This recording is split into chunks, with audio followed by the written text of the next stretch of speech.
All right, let it rip. All right. Here, should I get in front, I guess, for a second? Yeah. It's a live stream, Mike. Live stream, I know, I don't do this very often, Jimmy. I got you. Hi, how are you? Okay. So, welcome everybody. We are live streaming this one today. This is our alternative business model panel slash cash-based panel here today at Nazareth University for business and administration for physical therapists. I'd first like to welcome Jimmy and thank him for having us on here. Jimmy, can you give us just a little bit of your background? I know the folks that you're live streaming to probably know you, but let's give a little background here to the students. Yeah, so I consider myself non-traditional. I have a degree from St. Bonaventure University, go Bonnies, in journalism and mass communication. So I actually worked in radio and communications, was on air and ran radio stations for about 15 years. Before I decided to do a little bit of a career pivot. Did that and went to PT school in 2013. And while I was there, you still needed to explain to people what a podcast was, but I sort of felt lost and confused as a PT student. But I decided to pick up a microphone and start a podcast because that was, normal to me or felt normal to me, to use it as sort of a cheat code and learn about the profession. It was supposed to be like a 6-episode thing. It was supposed to be a goof. And it's been about 9 years that I've been hosting the podcast. I did treat clinically for 3 years in orthopedics and peds, sort of split my time there. But the entire time I was doing that, and even while I was still a PT student, I was working for getting hired by APTA sections or academies. I was getting hired by companies to sort of help them with media and communications. Because the idea was, who better to help a PT organization communicate the value or the benefits of PT than somebody who was a PT student or when I was a graduate. So I worked for large and small PT organizations in my career. I haven't worked clinically since 3 years after graduating.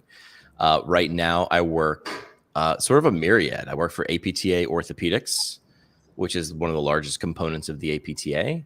I get to help them with media and communications and member retention. I work for a cool health tech company. I almost want to call them a startup, but they've been around for 5 years. And Mike, I don't even know if I told you this. They actually make health technology. So these are the Insight Pro Plus goggles that we make. Essentially, if you work in vestibular care, they're like night vision goggles. So you can do great vestibular assessments. So I've got to put two random careers together. And my parents are still very confused what it is I do. But I have fun doing it. So that's my non-traditional PT career. Excellent. Thanks, Jimmy. Brenda, how about you?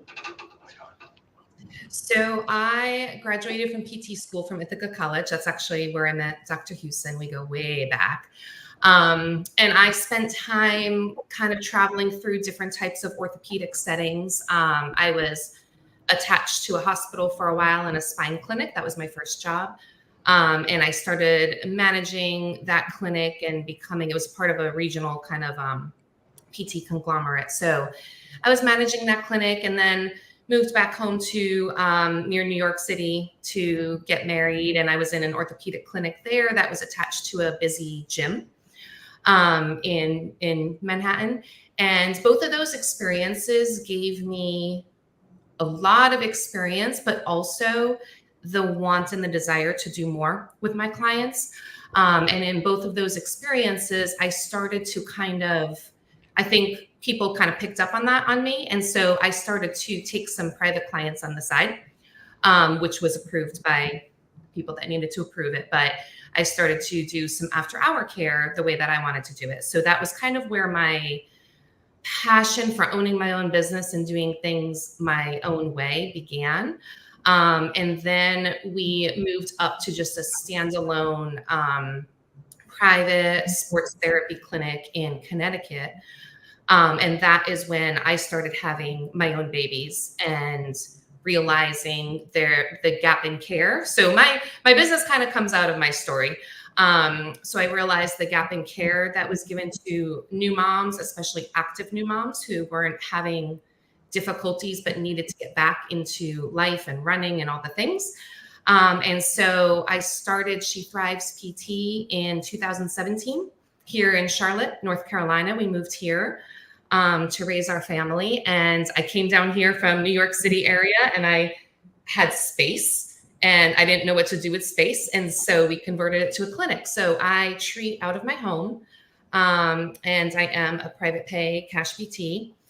And I work with women, anything to do with core pelvic health, but also I have that whole entire orthopedic background. So I kind of say I treat anything, but we focus on the root of things. And I came out of the gates like with my niche of pregnancy and postpartum. And I'm part of a nonprofit here that I helped to found. And so those are the types of people I see. Awesome. Thanks, Brenda. Brian? Hey guys, Brian Geske. I'm a physical therapist and strength and conditioning specialist and nutrition coach, so I do a little bit of everything. I graduated from MBA college in 2014 and then met my girlfriend, now wife, here in Rochester, so I've been in Rochester since 2015. I worked with University of Rochester Orthopedics for about 7 years. During that time, I actually went back to school, went back to business school, and got really interested in entrepreneurship and business. And while I was at the University of Rochester, I was really involved with education. So I taught in the orthopedic residency program. I worked a lot with spine, kind of running related injuries. And I really loved the patient care and coaching side of things. So after I finished up school, I decided to kind of start my own thing. So it was a slow move, slow transition. I went down to per diem. I did some inpatient rehab work to kind of fill the gap as I transitioned into my practice, which is motive physical therapy. So right now I rent space in East Rochester, Penfield area. It's like a multifunctional health space with massage therapists, personal trainers, and a few other professionals in there. So we all kind of work collaboratively out of the space. And that was about 2.5 years ago. So this will be kind of my third full year in operation. So fully cash-based, out of network, private. So it's been a fun journey so far, and looking forward to telling you guys more about it. Entrepreneur, inventor, hopefully. Oh, jeez. We're working on some running stuff, so actually pretty cool things that we got going on too. Yes. Derek. Hi guys, my name's Derek Hagan. Sorry, I'm a couple minutes late. I had to get the kids on or to school, not the bus, but to school. I am a physical therapist as well. I hate to say how long we're doing it now, but it's been 15-ish years that I've been practicing. Pretty much all outpatient ortho type stuff. I've dabbled in home care. And what I did when I graduated from Wheeling University in early 2000s. So we graduated from there, worked in outpatient ortho, seen a lot of patients, a lot of volume, which I think we might touch on later on, but I think was very beneficial to seeing a lot of different types of people and interacting with a lot of different types of people. And I think that helped me a ton grow socially, emotionally, all of that, to be able to talk to people a little bit better. I did that for a couple of years, then moved up to New York because, my girlfriend / wife is from up here. And so of course, here we are. So did that, lived up here, ended up getting to an outpatient ortho place, was director of physical therapy there for a little while. Was still dabbling in home care, was doing stuff here as an adjunct. So kind of, juggling 3 jobs at the same time. But then I had a friend who was back in Ohio, physical therapist, that also started a cash-based physical therapy clinic down there, was keeping me up to date with what's going on with that, how successful it was. He said, "Oh, you gotta do it. He still wants me to this day to move down there to be with him, but and grow his business. But so I just one night just said, whatever, screw it, I'm just gonna start it. So I started a business, and the next day went down and got all my legal stuff situated, got a town hall, and basically just started it up right then and there and just tried to figure it out from there. So it was very, very from the ground start, but I've grown it to now where I'm in a gym solely, not solely, but I can venture out. My liability insurance allows me to go wherever I need to go. It follows me everywhere I go. So I can treat in people's homes, I can treat in parks, I can treat in parking lots, I can go wherever I want, but I have space in a gym in Webster where there's a lot of people who want to stay active and be active. So it's a nice environment there. My business is called Pagan Movement Institute, and I have that name for a reason. Because it's not specific like, oh, pagan physical therapy, it's movement. Oh, what's that mean? It gets the conversation going and has the reason behind it, whatever. So that's my business. Been doing it for 5 years, I guess now. I started in 2019. COVID made my full-time job at the time go away, which was probably a blessing in disguise. So I maybe focused on just this business, and now it's my number one thing. And that's what I do, treating people one-on-one, cash-based. Again, out of network, same type of deal. So it's been fun. Touch into more details, I'm sure. Awesome. Thanks, Derek. All right, let's open this up to you all. You've got some great folks here with some good experiences. What do you want to ask? Who's first? All right. To be great, just core question is why cash-based? So I'd love to hear from each of you guys. One of the biggest pros, one of the biggest cons of going your non-traditional route, and no repeats. No Wow. repeats. Yeah. There we go. Who wants to take that first? Piggyback off of what they said. Can't say that. No corporate lingo. Yeah, I'll go first. So for me, it was kind of out of necessity, I guess. So just there's some administrative hurdles and a lot more paperwork if you're going to contract with insurance companies. At least that's my knowledge. So when I started out, I actually started out as a mobile practice, so going to offices, gyms, and homes to work with patients and clients there, and I just didn't have the time or really the knowledge or the drive to learn about negotiating with insurance companies. So it just kind of eliminated the friction and how I saw it. Cash is just a means of expressing value, and that you kind of value the service that you're paying for. So when I looked at it that way, I wanted to find patients and clients that saw value and how I would be able to help them and solve their problem, and not kind of relying on insurance allowed me to do that a little bit easier with less friction. So yeah, that's kind of in a nutshell why I went cash. I like the idea of freedom, freedom for my schedule, freedom for how I want to treat people, freedom for how long I want to treat people, how often I want to treat people. Insurances obviously dictate a lot of that kind of thing. When they run out of visits, that doesn't exist in cash-based. It's whatever I want or I think is best for the patient based on a collaboration, a synergy with the patient and myself. That's what we like to come up with is a plan of what we're gonna. And if that means seeing them once, then it's seeing them once. If it's seeing them 10 times, it's 10 times. It's whatever it's based on that individual case. So the freedom was nice, making my own schedule. I don't have to, send in a paperwork 6 weeks in advance for a PTO request or anything. I just don't go do work. That's all. So it's nice freedom that way. A con for me, those are the pros. And there's no ceiling for me also for like income or drive or whatever. There's no ceiling there where you only are going to make this much. It's whatever you make it to be or you want it to be.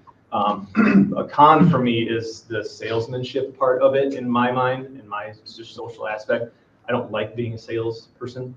I don't like selling myself all the time, but inherently you have to as a business owner, I believe, in this kind of industry. So I think that's one of the cons, I guess, but some people thrive on that, and that might even be a pro for some people. But for me, that's just what it was, because I don't want to sell myself. I just want the product and the result to be the reason why people are coming to me. I don't have to explain every single little piece, which I end up having to because it's just part of the business. But learning how to do that takes, to me, time and a little bit of effort for me. So. All right, Brenda, how about you? So it as well, kind of to echo some things. One for ease, because when I came out of the gates with this business, I wanted it to grow very slowly and easily, and I knew nothing about starting a business. I called the APTA, I called our local business bureau. I was like, what do I do? And what I couldn't take on was trying to figure out the whole insurance contracts and games and have an administrator with me, because it was just me. So I was focusing myself on growing my business. So part of it was ease, but also I really wanted to do things my way and not insurance's way. I wanted time with my clients. I had this vision, and this is what I've done, of kind of being more of a partner in care, where we can, kind of like Derek said, I mean, I see people once and then I see them again in 6 months if they're doing well. We design a care plan based on whatever it is that they need. And I've had people under my care since 2017 who just come in, for, I call them tune-ups, but, check-ins, and to learn something more about their body. And also that preventative piece is really hard with insurance companies in pelvic health, especially because I do pelvic health. It's very difficult to get pelvic health covered by insurance. And so because it's seen as more of preventative care, unless you can't walk, that's what they would say, right? Can they negotiate? Can they take care of the baby, negotiate the stairs in their house? Okay. It's not necessary, but I believe very strongly it's necessary. So it's my population as well. It didn't make sense to go through insurance. So those were some of the pros, and just the flexibility of where to treat, and being able to go and do workshops in the community, and being able, I stop into people's houses sometimes if they need me to. Most people do come here, but I wanted it to be this true, I am a partner in their care. And when something pops up, if we're treating something and then their neck hurts, I can just treat their neck. I don't have to get a new script for it. And I am in North Carolina. I know that the governing rules are different than New York, but in North Carolina, we don't have a restriction on our visits under cash-based PT. So I wanted to eliminate all that. And then cons for me is really because I do feel like, in a way, some people avoid coming here, of course, because they want to go through their insurance. And I feel like I could help them, but naturally, and I completely understand that. And I have insurance PTs that I refer to all the time. So kind of feeling like I can't help people who I know need help is a little bit of challenging for me, but that's also why I do free workshops around the community, and I work with a nonprofit. So I feel like I'm still giving my information and my knowledge to people who can't financially afford to come see me. And there is an element of salesmanship as well. With my caseload, because people are looking for something different, and they've already tried to get physical therapy and it's not covered. I don't have to have that conversation as often. It's not as difficult, which I love. But there is an element of explaining who you are and what you do and why you're different. And so that is something that can be challenging sometimes. It's all cash. It's all cash. You either paid for it before from your paycheck into an insurance company, or you hand it over right there. It's all money, right? Mm-hmm. Deciding what relationship you want to build, what that person's actually looking for. That's the difference, right? That's like, I'm a cash-based PT. We're all cash-based PTs. We like to buy cornflakes and pay rent and pay for our student loans. Those are coming, by the way. But you decide who you want to work with.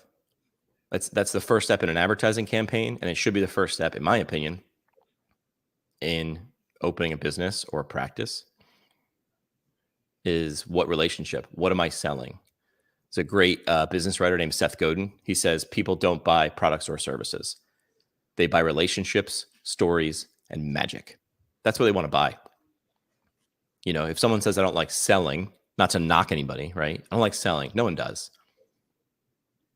Ask them what they want to achieve. Isn't that what we teach in evaluation, right? What do you want to get? I told you I work in communications, right? Some people would say I sell goggles. I don't. I talk to vestibular therapists and ask them what their limitations are. I cheat.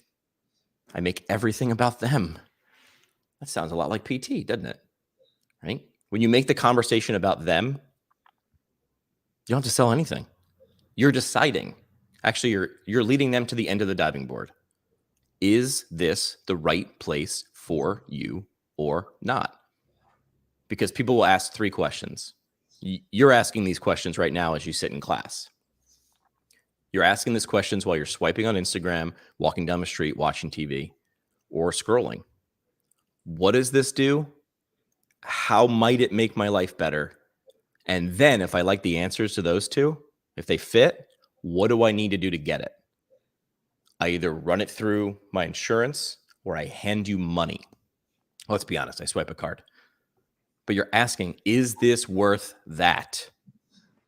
This is a seesaw. Is there enough value on one side for the price that you're asking me to pay? That's it. It's the value and price seesaw. So I think this is a smart question and good question. And the add-on, no repeats, is a terribly good add-on. It's very good. A lot of people pay attention to the right side of that seesaw. What's it cost?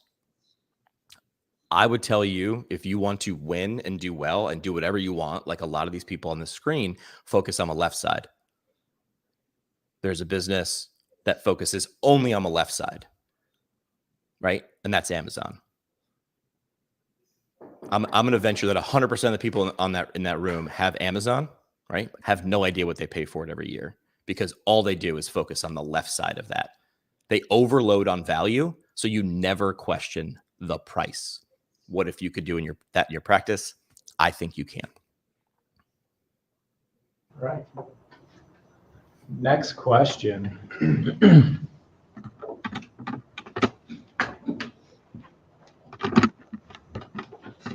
All of you kind of touched upon in more of like an outpatient setting, right?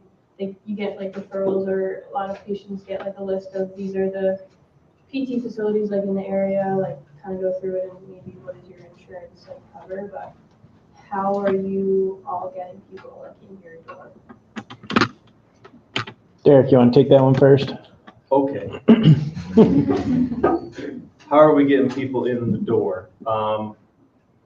Sometimes I feel, depending upon your situation and cash-based, you got to go find people. To me, the most interactions you can make, that's what you need to do. You got to get the volume out there, whether that means go out and sell yourself to events, workshops, tables, whatever it may be, to get in front of people, get in front of the community. I like my situation where I am because there's hundreds, thousands of people walking through the gym every single day, and they walk right when they walk in, they walk right by my side where my little office space is. I have access to 25,000 square foot. I walk around, I be visible, and then people see me. So then reputation, then word of mouth, and then all kind of spins around. So I've a couple of new patients this week that is solely on, I heard about you, you got a good reputation. They literally tell me that just from talks amongst the gym people. It's all about just patient interaction, people interaction.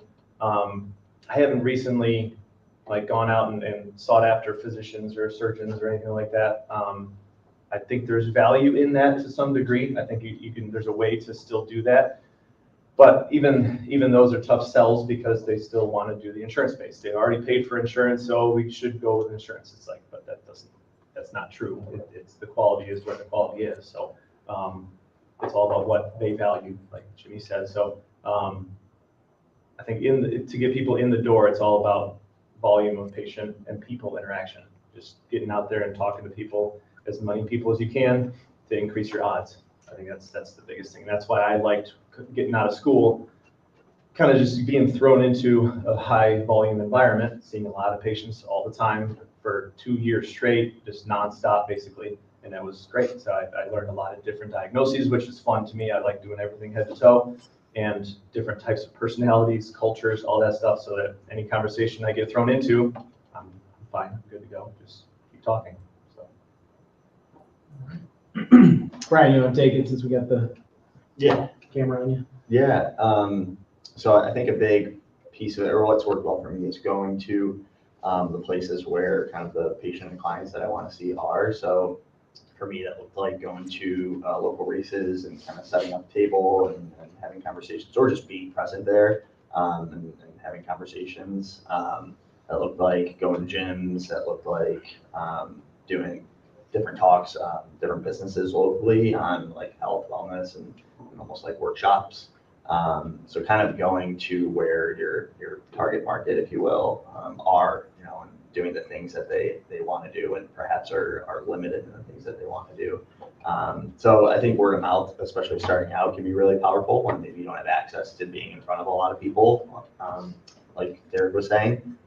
So kind of asking, a person that maybe you have a successful, series of visits or treatments with, well, do you know anyone else that might be looking for help, or where can I find more patients and clients like yourself, and kind of having a conversation like that, they might be able to give you good insight as to how to find more people. And again, kind of word of mouth is one of the most powerful, at least I've found, kind of referral sources, if you will. So it's always good to have relationships with other professionals locally. That doesn't need to be, MDs in the medical system. That can be massage therapists, chiropractors, acupuncturists, people that are trying to help the same type of people that you are. If you create kind of a reputation of yourself as being, really, kind of not necessarily a specialist, but doing a good job and being good with patients and people, you'd be surprised how powerful that can be, that reputation. So that's another way, is to kind of build a network of other professionals, and that can include doctors that get kind of the paper referrals, or that can be other clinicians and other professionals. Awesome. Mhm. How about you? I have never gone out and spoken to a doctor about what I do. Doctors know about me and they refer to me, but it's all through my clients. I think if you do a good job with what you're doing and you get that first client, and then it just snowballs. And it's word of mouth, and it's having conversations out in the community and building on the curiosity of people. People ask me all the time, what do I do? And like, what do you mean pelvic? What's a pelvic floor? I don't even know what that is, So these conversations, and I was way back, I got the advice when I first started my clinic or my business, to give more, like just give information, not in a formal setting like a workshop, but just show up and answer questions and just give in the beginning, and show yourself as the expert and develop that trust before people even come to see you. And so that is what I did. And I think that is what has created this word of mouth network that I don't even need to feed that often. Because people know me, and when they come to me, they talk about me, especially because I work with moms, and the mom community is so strong with information, with things like that. And then also recently, I would say something that has really benefited me.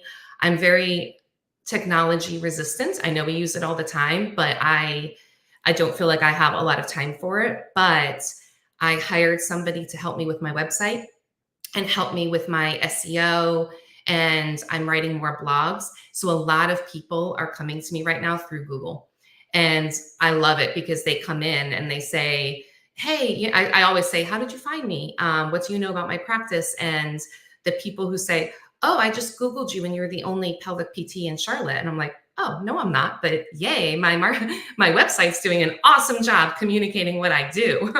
And so that has ramped up. I was doing just kind of word of mouth and just letting people find me and doing workshops in the community. And now Google is helping people to find me because I have had help with that. I couldn't do it all. And so I needed to, upgrade. I needed to outsource a little bit. Well, Brenda, is that 100% accurate? I don't want to overcorrect, right? But I want to highlight something that you had said. Okay. You said they Googled me, but if they didn't know about you, how'd they Google you, right? So you mean they searched for a solution, Yes. and you were there already? My dad's yes, search for the question. Mm-hmm. Right. So they had a pain point. They were hurting for something, and they did what we do to solve it, right? Which is what the gentleman we're talking about. I went to someone. I didn't know who to solve this problem, so I asked a doctor, or I asked a friend, and then that person, you had already put a thought in their head, which then put words in their mouth that came out, and that's word of mouth. But what you did is you were where they already were, or where they were going to be when they had that pain point that you decided you wanted to solve, and then you went there before they were there. I worked for a hospital research lab for a little while. That was That was something I wanted to try.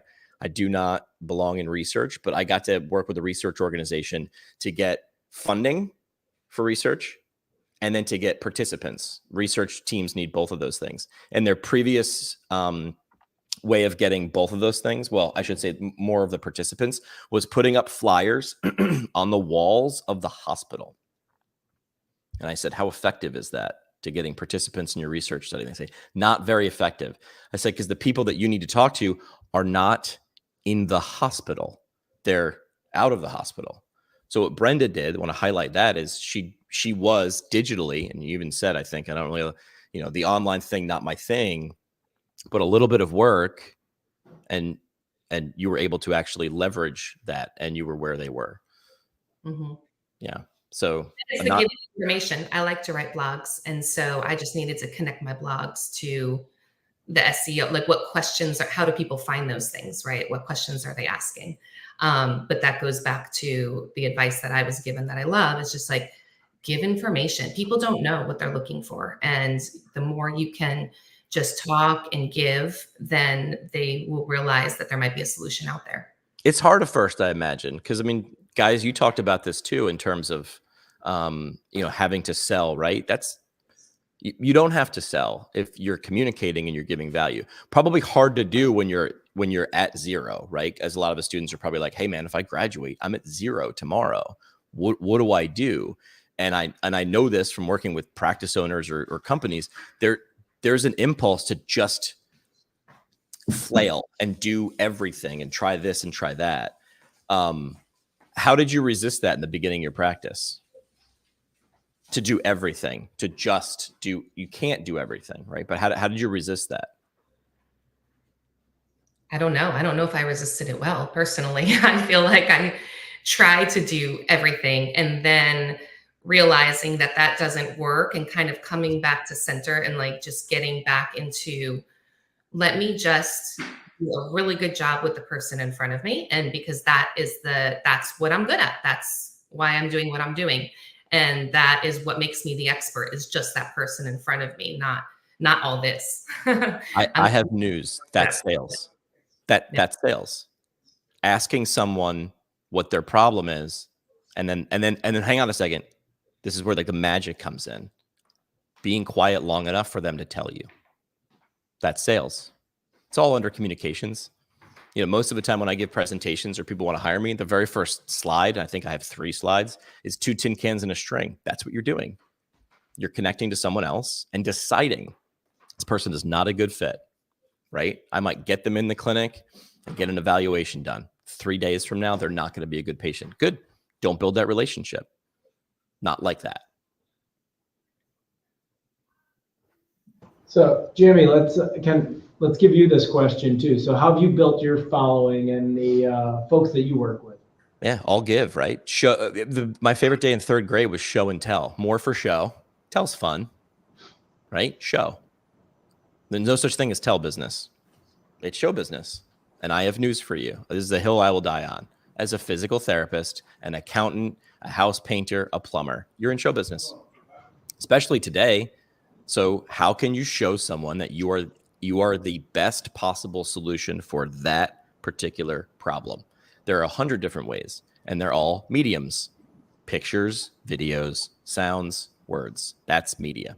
So for me, this was not strategic. I would love to say this was strategic, starting a podcast. I was going to go be a physical therapist, but I just started doing something out of my own insecurity and finding people who were the best solution. So instead of buying books in PT school and reading them, I reached out to authors. They sent me a free copy of the book, jackpot.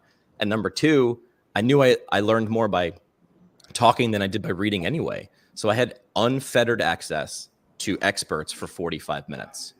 Wouldn't that be great if patients had that access to Brenda, which it sounds like they do, except she wrote a blog 3 months ago, and now they have access to that whenever they're looking for it.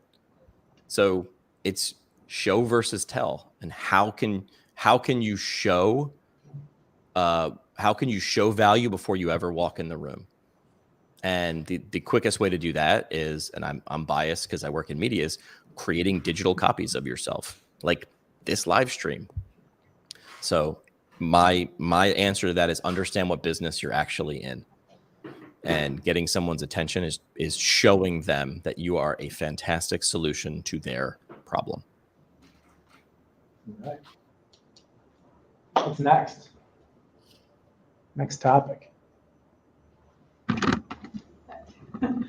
going. So I just want to know from like each of you, either tell like a patient story or maybe it was on the business side, but what was the first time in your business where you really were like, I'm so glad that I did this. Like it just, everything came together, whether it be a patient or something. Like, how did you know that like this was definitely what you wanted to do? Or like when you finally got that positive feedback? Brenda, you want to start with that one? Gosh, yeah, that is such a good question.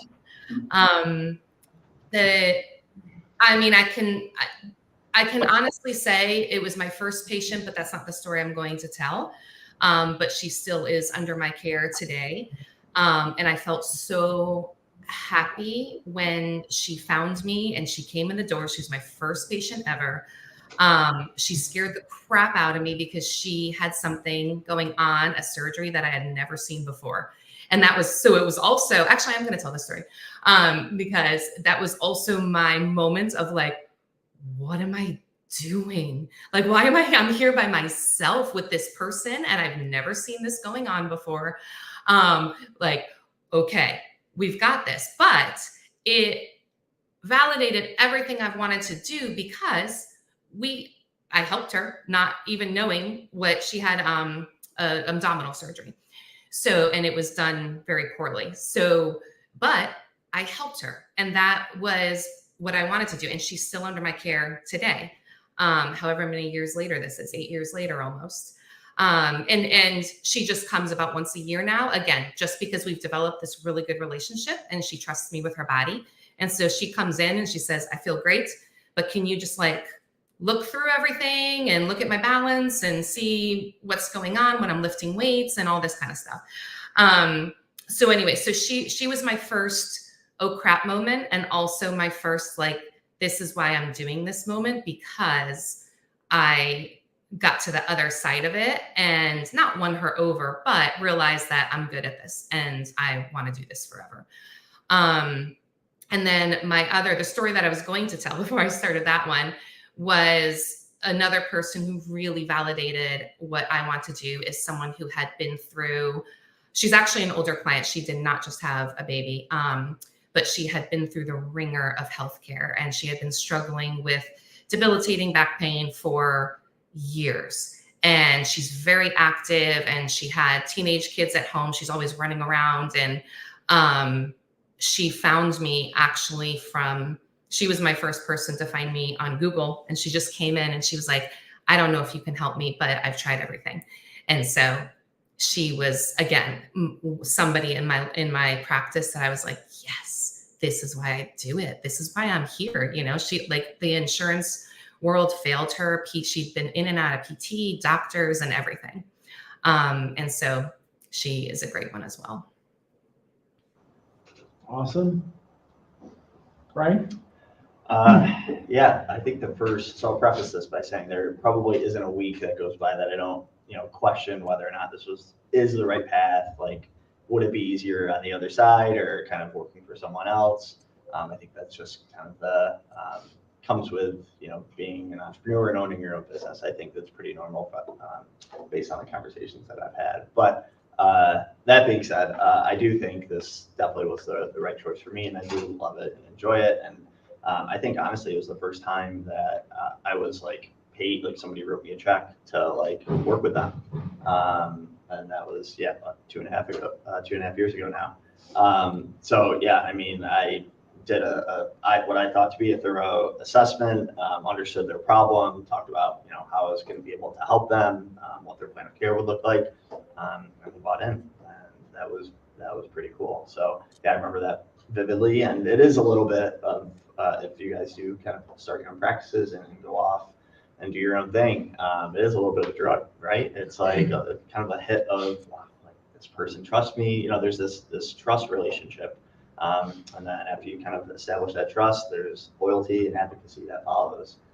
So once you start to see that happen, where this person trusted you, they paid you, did a good job, took care of them, they got better, they're now loyal to you. You know, they're gonna, if they have another problem in the future, they're probably gonna come back to you. But then also they become an advocate and they start telling other people about you, and it's kind of this ripple effect that that can be really, really powerful. So yeah, just definitely that first time was pretty cool. I like that, the dynamic there, because I was thinking of both ends of it, of feel good story versus money, right? And my first thing went to the money part of it, because I got 3 kids, I got a family, I just started this business, I have to provide for my family. So yeah, to validate that, when somebody easily, without hesitation, wrote me a check with 4 digits on it, a crooked number at the beginning, that validates it a little bit, right? So that is a nice chunk to say that, hey, this is correct, this is right, this is going to be feasible for the future.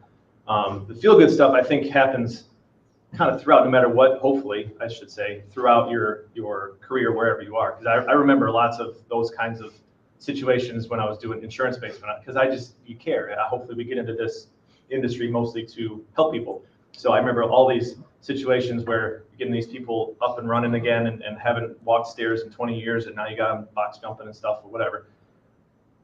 There was that situation in insurance, but when it's attached to your business and your baby, basically, to me, it just holds a little more weight. So when people haven't climbed stairs correctly in a decade or more, and then I have them lifting weights and doing 100-pound lunges or 300-pound squats or 400-pound deadlifts, it's like they're super happy, they're in tears to do that. And that's, the feel good combined with the actual feasibility financially is, to me, I think, dual situations. So it's a good marriage, isn't it? When you can find that sweet spot. 100%. Right.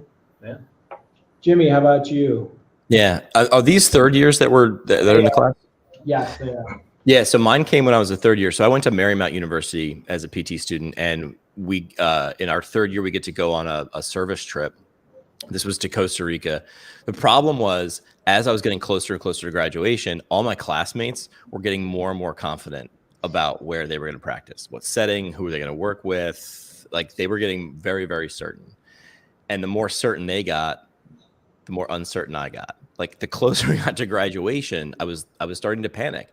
And the reason was, I liked all my rotations. I sort of liked everything I was looking at and consuming and touching in PT, but I didn't love any one thing. So I actually sat down with my advisor and I was like, I think I should bail out. It's probably like 6 months before graduation. And she, asked why. She was smart. She put the questions back on me. Why? Tell me, walk me through that. And I explained, I don't feel like I fit. So I might as well start looking. I started to panic, start looking for that thing that I'm going to do, because this isn't it. And she said 2 things. Number one, you're going to owe the money anyway.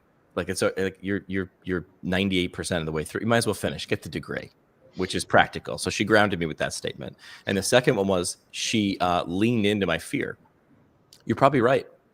You're probably not going to find anything that's perfect. You're probably going to have to build it yourself. And that sort of woke me up. And I went back to class and started studying, because I had to pass the test, because I was going to owe the money anyway. So fast forward to the service loading trip, we went and worked in an orphanage for 2 weeks in Costa Rica. And I actually have pictures of that patient. So you asked me for like a specific patient. So I'll paint you a picture. In the orphanage that we got to work with patients for 2 weeks, most of them had CP, really severe CP, but there was one kid who had muscular dystrophy. So I got paired with him. So 2 weeks, this kid, happiest kid on the planet. All you got to do is be around him. Just smile from ear to ear. Living in an orphanage his whole life. He was essentially stuck in a chair all day. He had a little bit of wrist function, a little bit of cervical rotation. That's it. That's all he had. And he was the happiest person I probably had ever met, and still to this day had ever met. And for 2 weeks, he just showed me what being happy looked like, and I could help him. We brought him down his first water slide. Much to the dismay of the nuns that were living in the orphanage. They did not like the fact that we just brought him on a water slide. Brought him to his first movie. He'd lived no more than a mile from a movie theater, had never been to one. So we got to do all those firsts. But the problem was, we left him no better than we found him, because you don't fix muscular dystrophy. So I left and was heartbroken, but then decided could we change this person's minute-to-minute existence? I can't do anything with my hands. I can't change muscular dystrophy. So we decided as a class to raise money and get him a power wheelchair because he had wrist function. But right now he's in a tilt and space chair where he was put. He sat all day, happy, but sat. So we decided to raise money for a wheelchair. So we raised $33,000 in 66 days, which is not bad for a bunch of PT students who are trying to graduate. So I actually had we've got the photo. Like that's when I got to bring the power wheelchair that we raised back to Costa Rica and teach him how to use it. And for the first 10 minutes, he looked like he had a couple beers, slamming into walls. I said, please don't destroy this $30,000 wheelchair we just fundraised for you.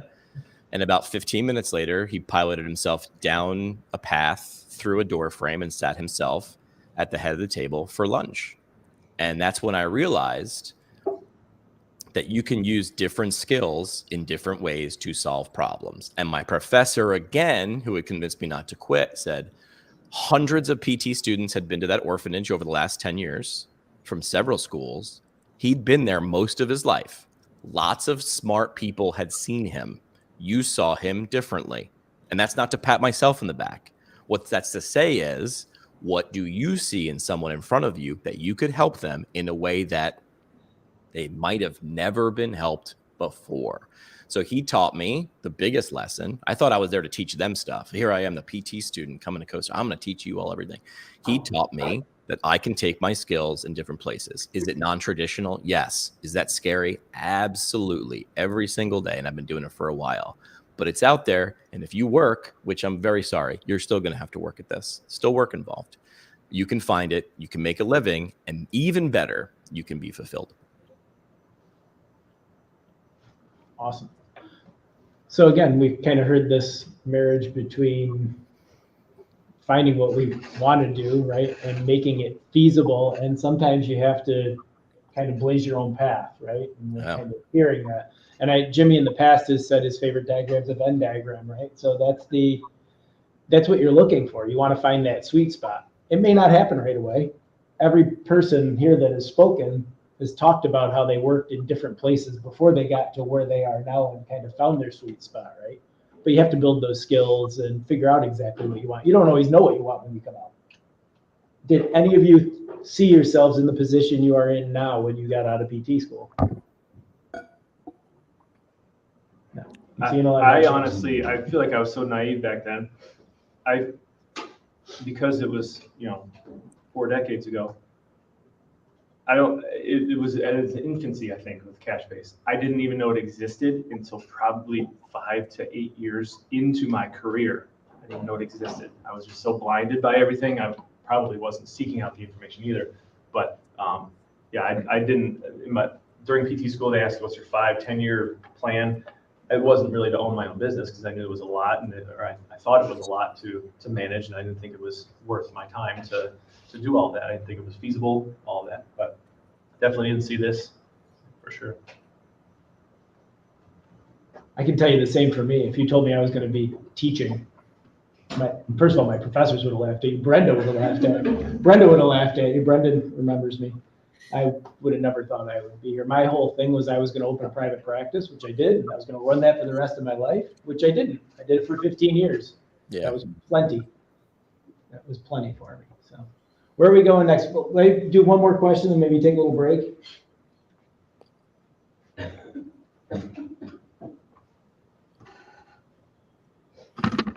So we talked about your hell yes moment.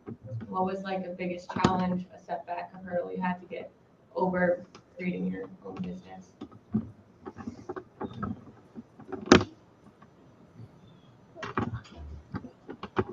Jimmy, you want to start this one? Sure. I get them every day. My biggest setback, I don't know. When I ask people questions like biggest or most, I get frozen because now I got to pick just one. But there's setbacks every single day, right? I'm a physical therapy radio DJ. That doesn't make any sense, right? A podcast, do other stuff behind the scenes, but none of this was planned. So biggest setback is every single day, right? I imagine, because I talk to other practice owners as part of what I do, is that, man, is this model going to exist in 3 to 5 years? I'll give you an example. Brenda said she writes blogs. That increases her website's SEO. So she's found in her town. Right, Brenda? Right. There's a new technology out there called artificial intelligence. I have started to shift when I have a problem. Instead of Googling something, I ask the AI. It gives me sometimes more accurate information. What's going to happen when AI kills search? How will you be found? Congratulations, Brenda. Thanks for typing. All that SEO does not matter. Doesn't matter. Uh-oh. That's going to be a setback that Brenda can start thinking about now and figure out how she's going to solve it. It's still 2 tin cans connected by a string. That's it. Where are the people? Where are they going? Well, you can't really get into AI. I had somebody from a large physical therapy organization say, how do we get into the AI so when someone types a question, we're the answer? You don't. You're either the answer or you're not. I don't know the answer to how, when AI kills search, how will people be found?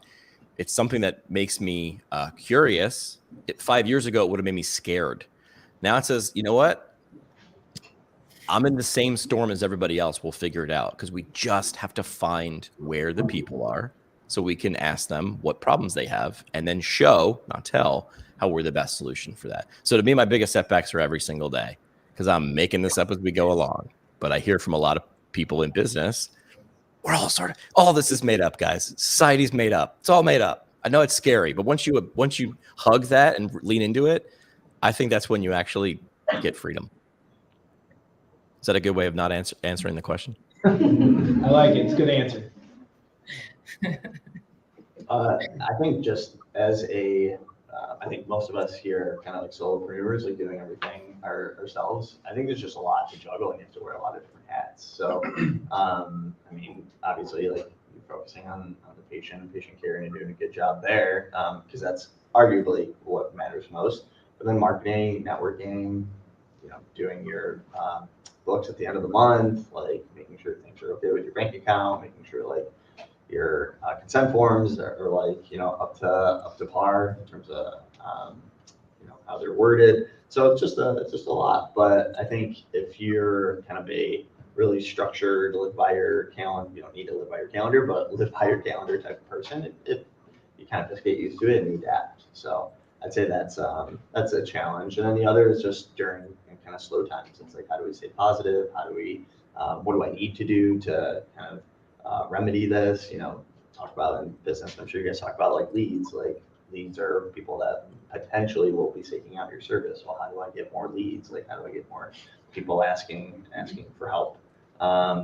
So that's another point or another challenge, I guess. It's just when kind of things are a little bit slower than you would like. But what do I need to do to kind of like to change that? I had setback-wise, as a sole proprietor, as an independent cash base, I can work with organizations. Work with a local soccer organization doing a performance training program. One of my biggest setbacks was recruiting PT students at Nazareth to help me with those programs. Right? That's a joke. The question asker is one of those people. So anyway, one thing that always pops in my head when it comes to setbacks is the story very early on when I was still juggling all 4 things was just an interaction I had with a patient. And I think the lesson learned is probably just you're never going to please everybody. This person came to me with a post-surgical condition, post-surgical situation where I had never even heard of the surgery before. So I had to do some research on the surgery myself. And then she had specific instructions on a specific protocol from a specific surgeon that she needed to follow. Fine, great. So got off the phone and whatnot, and I went to the surgeon, and said, hey, do you have a protocol for this surgery that you do? Didn't mention the patient, whatever. Do you have a protocol for that? And they said they were going to get back to me, whatever. They sent it to me, blah, blah, blah. And then the person found out that I contacted the physician to try to, get ahead of the situation and be prepared. And she got offended that I went and got that information from said I didn't give you permission to do that, which you don't need permission to call a doctor's office, but I didn't give you permission to do that, blah, blah, blah. So she got offended with that. And I hate offending people to my core. I'm a people pleaser. I hate when people don't like me. So I lost some sleep for that, and I still remember that to this day. And that was 5 years ago that happened, and I still think about that. But it's definitely a lesson of you're definitely not going to please everybody. You're not going to be able to sell yourself to everybody. And just like I think it was said before, you're going to refer out to other people if your situation doesn't fit their needs. So I think that was one of my setbacks. I think, but in addition to what was said over here too. I think my biggest setback, which is always ongoing, is how much time everything takes. And I think I had this vision that eventually this practice would kind of be, running itself, and I would have more time outside of the business. But I've quickly learned that I live and eat and sleep. Like, I'm always thinking about running a business and looking things up and scrolling Instagram. And I feel like, but it is also what interests me, right? So it's just challenging time, balancing my time every day, and giving way more time than I think I expected, but I don't mind giving the time. And kind of like Jimmy said, in an ever-changing world, I feel like I have things figured out and then something changes, and I have things figured out. And then, I don't know, there's a PT down the block now, it's just, I think about my business all the time. In a good way and a bad way, but I don't think I anticipated that. I'm working way over a full-time job, but I'm pulling in my own income, which is I'm not blowing out the banks with my income I'm bringing in, because, most of it's behind the scenes. Yeah. Yeah, like look to sum up those answers, right? Like, that's what I do just because I interview. So I look for the emotion in that. Brian talked about, what do you do when the leads dry up? So Brian started to understand, I'm in the show business, I'm in the marketing business, but he's a PT. It's a PT clinic. Yep. No people to take care of, no PT. Derek said, when I offended someone, Derek highlights, I'm in the relationship business. If that person got offended by that, and believe me, I'm a woo personality too, Derek. That just, hearing your story made me feel gross, right? But that person wasn't the best person for you, because from your point of view, you were going above and beyond. From their point of view, you did something without their permission. Who's wrong? Nobody. Nobody's wrong. You're both right? But that wasn't a good relationship to build. That's okay. We have to remember that. People pleasers like us have to remember that. That's okay. And then Brenda said, your biggest setback or pain point is how much time, organization. You realized you're in the time business. You're in the business.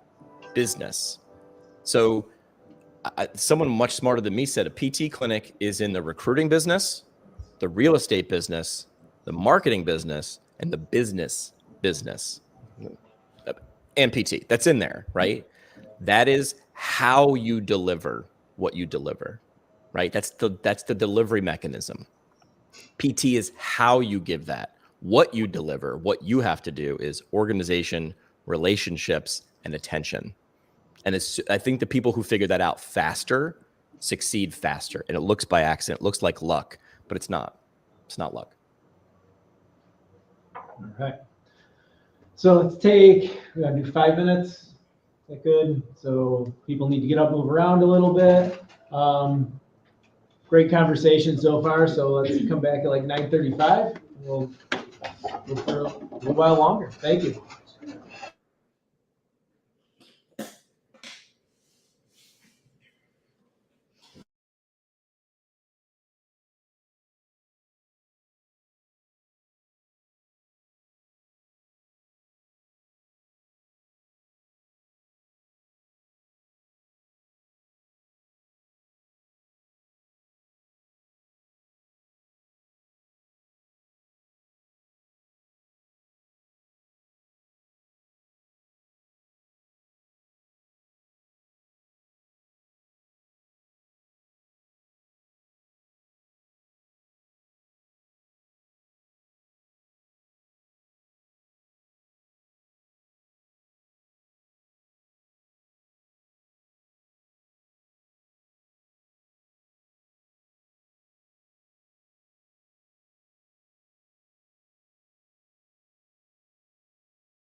All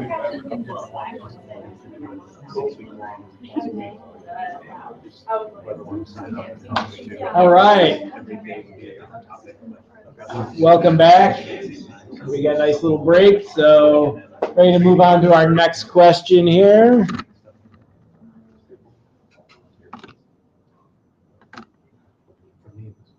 Do you guys ever feel limited in the population you treat or in the amount of money you make just because somebody might not be able to afford or they might not fit what you are willing to treat?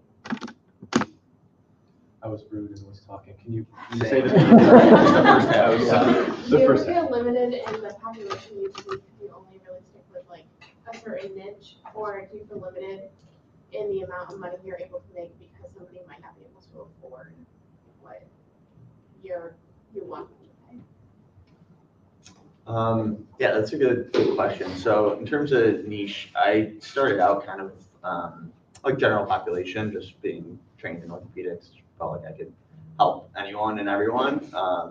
But over the course of the last 2 years, realized that if you're, I don't know, Jimmy might agree or disagree with this, but if you're speaking to everyone, then what's the saying? You're speaking to no one, sort of thing. So I started niching down over the last year, working with more runners and endurance athletes, triathletes. And that's worked really well, I think, because once you do a good job with a few people in a certain circle, like people talk and it's more, kind of just it's easier to get people kind of interested in what you do and that sort of thing. So I never really felt limited. If anything, when I was trying to work with everyone and speak to everyone, I was almost more limited. Not so much now. And then your second question about access. Yeah, I think there's a little bit of a trade-off with, if you're going to go in network and accept insurance versus out of network. Being out of network eliminates kind of the friction. It's just cleaner to deliver services and then get paid for those services.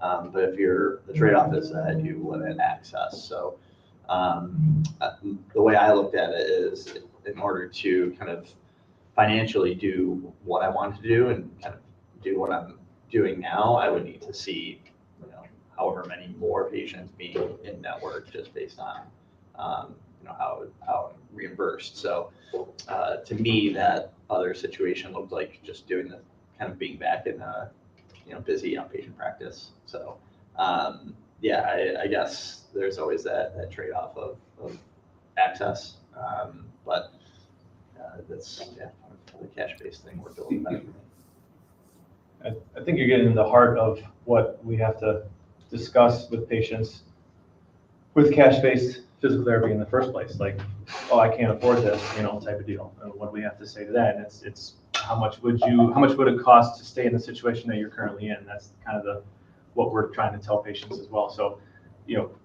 limiting access, I could almost argue that we have access and we aren't limited. We're actually more free to see more people because we're not limited by insurances or this or that, whatever. So we can see whoever we want. As far as affordability, that's about what they value. It's about what they can do. If it's a real problem, how much is that going to cost to fix the problem?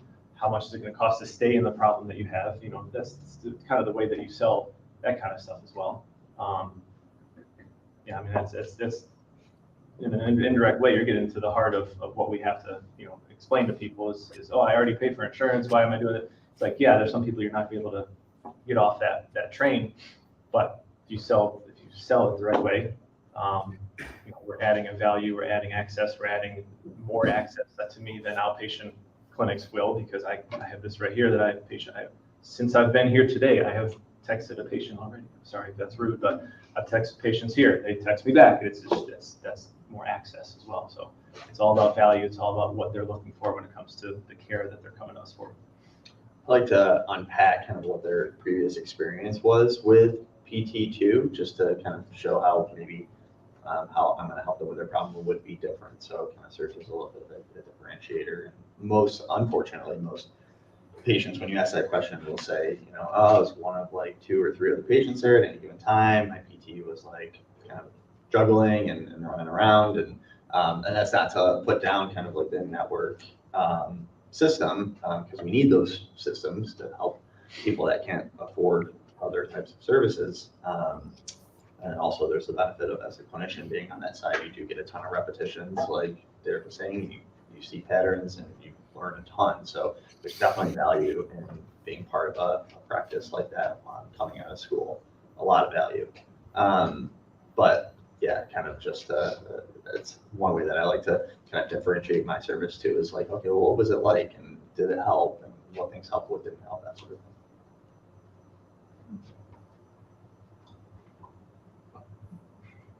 Brenda, I think you're muted.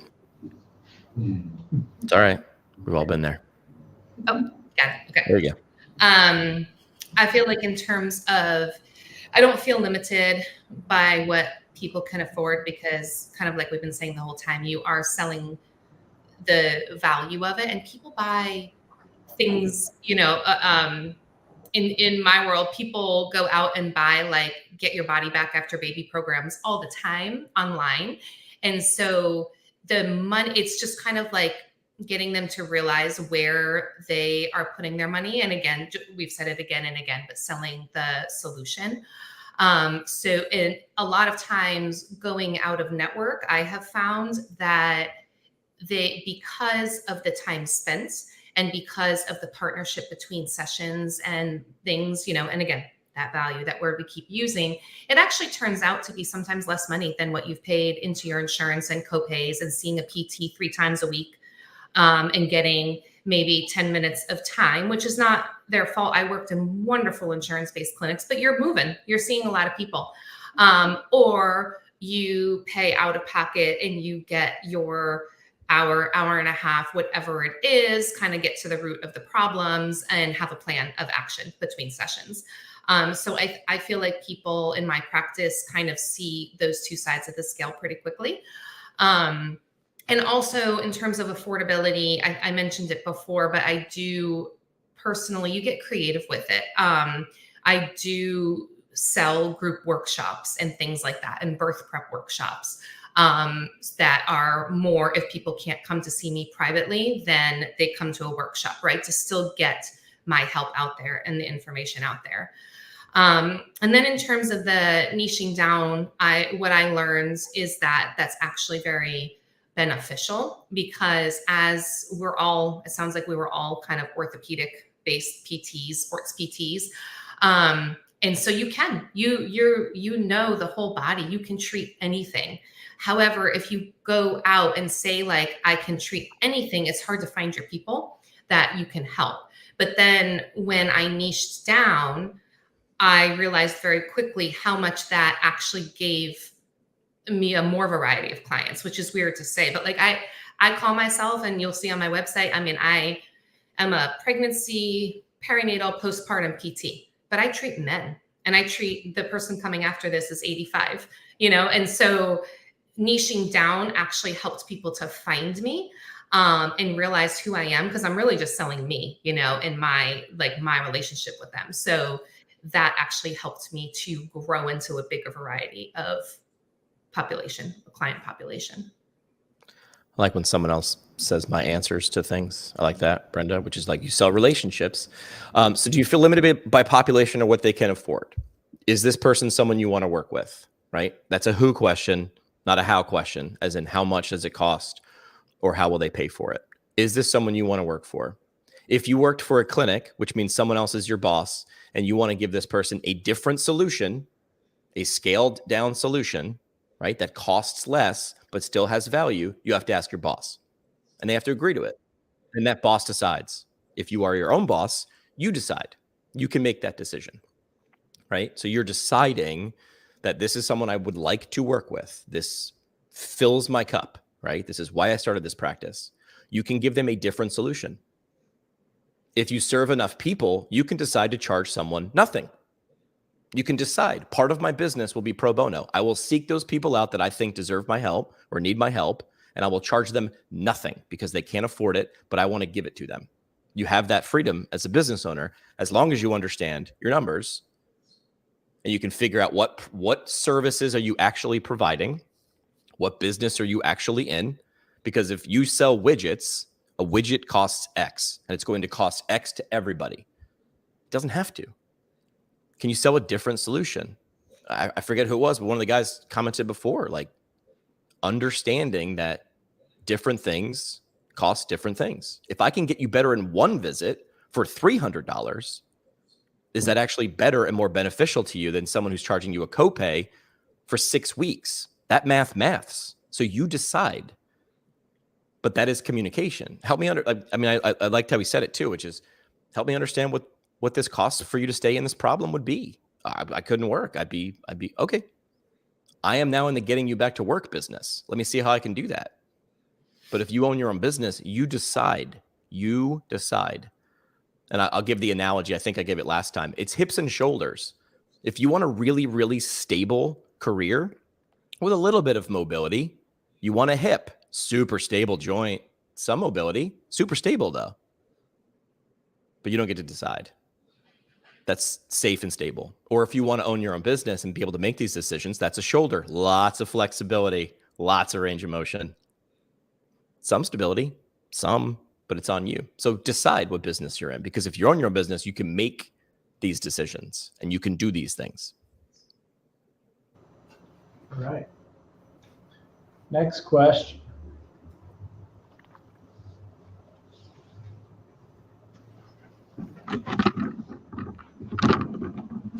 Do you think that it's helpful to have a business degree if you're going to do like cash-based or own your own practice?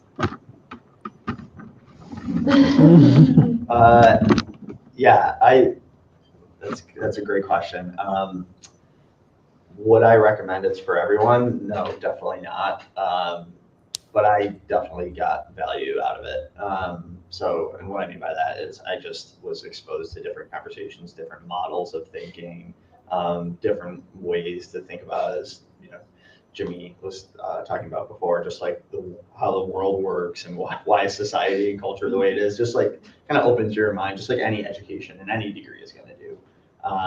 But I'll also say, just for the more tactical stuff of like, how to create a profit and loss like statement and document, and how do I track that? How do I track my income and expenses? Those types of things, which really are pretty simple once you start doing it a couple months, but just going in with that knowledge was helpful for me. I wouldn't recommend. Do you need to go back to business school to start practice? Absolutely not. If you're considering it or intrigued by it or interested, maybe it's a good choice. So, yeah. With a person without a business degree, I would say it depends on how you define beneficial. It's beneficial for you, may not be beneficial for someone else.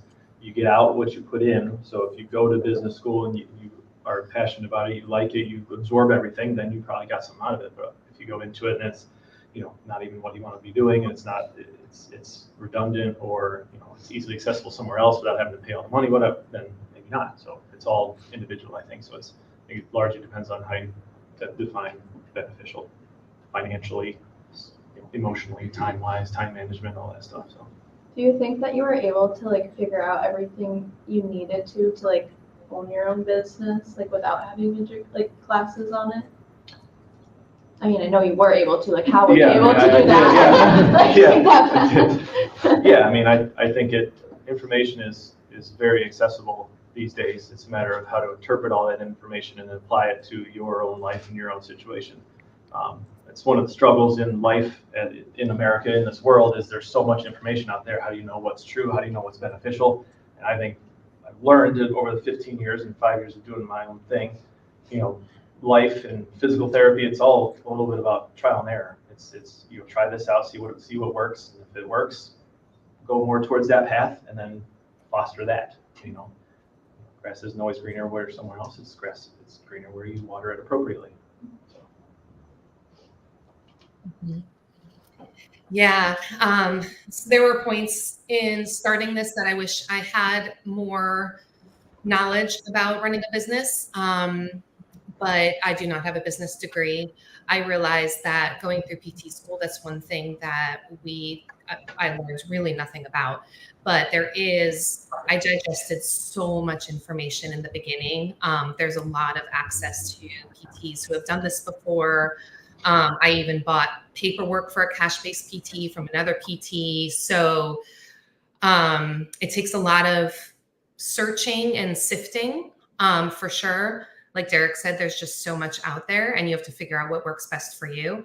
And it takes a lot of conversation. I called a lot of people. I think I mentioned earlier, like I called my local APTA chapter and I said, I want to start this business. What do I do?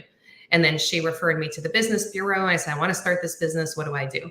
And then I had to get zoned for my house because my clinic is here and all that kind of stuff. It took a lot of calls, lots of conversations, lots of confusion. And then eventually I figured it all out. Yeah, I would say, do you need a degree? No. But if you want a degree and that's the thing that you're looking for, then go get it. Like I don't want to brag, but I have 1/3 of an MBA. 1/3. I went through it. I said I wanted to do this. When I was looking to leave radio, I didn't go right into PT. I did what like most middle-aged dudes did when I panicked. I went to go to law school, hated it. I went to go to business school, lasted a year, didn't love it. And that's when I was riding bikes with somebody and they were a PT and I just liked how they talked to people. And I was like, I want to do that. That's how I figured it out. So do I think you need it? No. But this is also a good lesson, right? Like hire for your weaknesses. You don't have to hire someone full time. Like, I don't know anything about books and a P&L. Great, hire someone. And while they're doing your books, what can you learn from them? There's YouTube University, right? But some people are like, I don't have the time for that. Great, pay someone for their time. Like, I got to give a little knock on PTs a little bit, right? Because I am one, so I get to throw stones in this house, right? We're one of those professions who's like, we could get you where you want to go faster. Why don't you come and see us instead of suffering for so long? Or why'd you go to that professional? We're the best at that.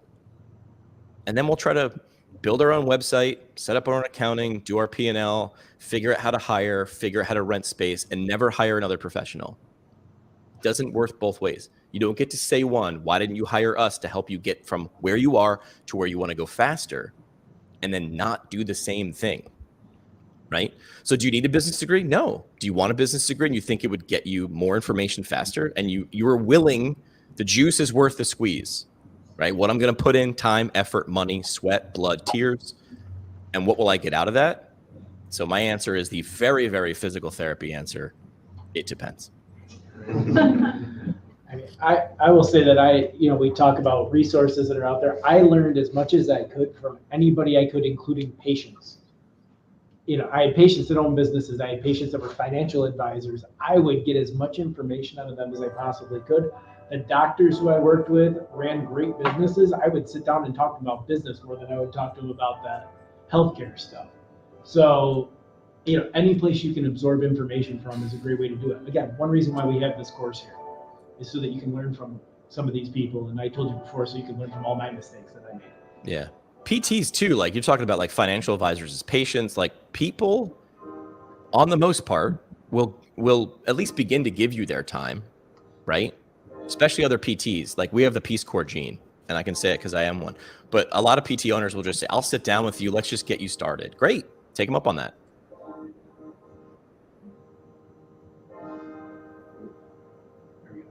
Other people are hearing bells, right? That's not just me.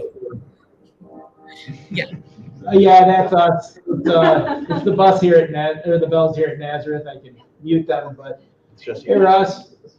Hey guys, can you hear me okay? Yeah. Russ, live from his car. Live from my car. I was gonna do it outside, but they got this big train out here. There's a whole lot of noise, and I know you're recording this, Jimmy. So I want to make sure it felt okay here. Yeah, we're live, just FYI, no editing. So we're live. Okay, got it. Perfect timing, Russ. We want to introduce yourself and kind of give a little background on what you do. And then I actually have a question from somebody that didn't make it to class today that we'll go into after that. Sure, yeah. Sorry for being a little late here. I had a meeting that I couldn't pass up. I'm Russ Manalastis. I own Man Performance Therapy. We've been in the private pay sector now for, July was 7 years. So kind of crazy. My office is located in Next Level Strength Conditioning in Fairport. We're attached to 2 ice hockey rinks. So kind of our niches are hockey, do a lot of rotational athlete type work. So hockey, golf, see a lot of ACL reconstructions. And then we've been doing a lot more with baseball lately. So our partners in terms of organizations, we have our satellite location at Cobblestone Creek Country Club in Victor, which is about maybe 10 miles down the road from our current office. We have a partnership with Bishop Kearney Hockey Selects, which is a boarding hockey school here in Rochester and Irondequoit. Let's see, we have Smash It Sports, which is a baseball company out in Scottsville or Henrietta area. A good buddy of mine oversees that company, so we're doing some baseball stuff there. And last but not least, we oversee the sports medicine and rehab for the Rochester Junior Americans, which is our junior hockey program at Next Level. So we oversee all the injuries, the recoveries, return to sports, and the protocols to make sure guys are, one, not losing time on the ice, but also two, are getting back in a safe manner. So I've got 3 kids. My life is crazy right now. I've got a dog and a great wife. We just celebrated 14 years yesterday. So listen, I think my experience as a PT, I've seen a lot of places, done a lot of different things, and just trying to figure out how I can keep up with you young studs that are coming out of school here. Awesome. I think that's pretty much it. That's my Cliff Notes version there. Thanks, Russ. Something interesting he said there is it talks about his good buddy who he had at Smash It Sports, right? We've been talking about relationships, communication. I actually know his good buddy. We all used to play baseball together. Yes, we did. We'd go out there and just try not to get hurt. But correct. That is correct. I do have a question that came in here, and it's: do you all work alone, or do you have any partners, coworkers, employees? And what are the pros and cons of working alone versus having others to rely on? Good question. And yeah, Russ, do you want to take that one? Because I know you've got some folks. Yeah, so we're fortunate to have Jason Torrey. He's our full staff PT. He's been with us just under a year at this point in time. Jason actually came from the University of Rochester. He was their head of fitness science and performance, and so he's a great resource for us. He's really kind of elevated our practice in terms of just looking at things a little differently and looking at some of the data and some of the research that we have. He actually runs the PT Inquest podcast. So if anyone listens to that, Jason is your host on that podcast, which is pretty neat. And we also have Zach Gabor. Zach Gabor is a part-time PT with us. He works a couple hours a week for us. He oversees clinical athletes. So I don't know if you guys are familiar with clinical athlete, but Zach is the one who oversees that. So we've got 2 studs that we're fortunate enough to have on our staff that really kind of helps to elevate our practice and elevate the standards of what we think PT is. And it's really, really integrated into strength conditioning, right? And so, a little pitch. I don't know of people in the room that are taking our elective in the spring, Mike, but we run a strength and conditioning elective at NAS in the spring semester. So that's just a little pitch for our class there. But I think the benefits of working with people, especially people that are much smarter than you, I think it just allows you to look at rehab and look at business a little differently. I think while we started our business as a solo practitioner back in 2017, I think the hard part was trying to figure out, like, I can do all these different things, or I can just make sure I focus on what I'm good at and make sure that I can hire people around me that are much better at the other aspects of the business that maybe I'm not great at. So for instance, my wife, Kat, she's a PT as well. She kind of works in a pro bono COO role in our business. So she oversees all of the kind of back end operations, some of the financial stuff that I do and I'm good at, but I know she's extremely good at. So, and then Jason and Zach, they oversee a lot of our protocols and a lot of our programming. And again, my job right now, while I'm still treating in the office, maybe 15, 20 hours a week, my job now is trying to figure out how can we talk to different organizations and different companies to be able to show them the value of what we're doing and how we're much different than just your traditional rehab down the street. So I think the hard part about working by yourself is that there's a lot of doubt that you have in your head when you're a solo practitioner, especially going against the grain and running your own practice, especially a cash-based or an out-of-network practice. And you have a lot of doubt about how much you should charge. Should you be doing this? Selling, right? And I know, Jimmy, we've talked about this in the past, but selling is something that you do each and every day. And it's something you have to be really, really good at. And if you don't sell yourself and you don't sell the service that you're providing, then the person's like, I'm not exactly sure this is valuable for me. I just go down the street and pay X amount of dollars less to get maybe a substandard of care, but it's something that they value because it's cheaper. right? And so I think the hard part about working by yourself is just making sure you've got a good network of people to, one, kind of lean on if you are frustrated and you need somewhere to kind of vent. But also, two, the benefits of working with partners is that you can really, really be good at what you think you're good at, and then be able to delegate the other roles and responsibilities of your business based on what the other skill sets of the people around you have as well. All right.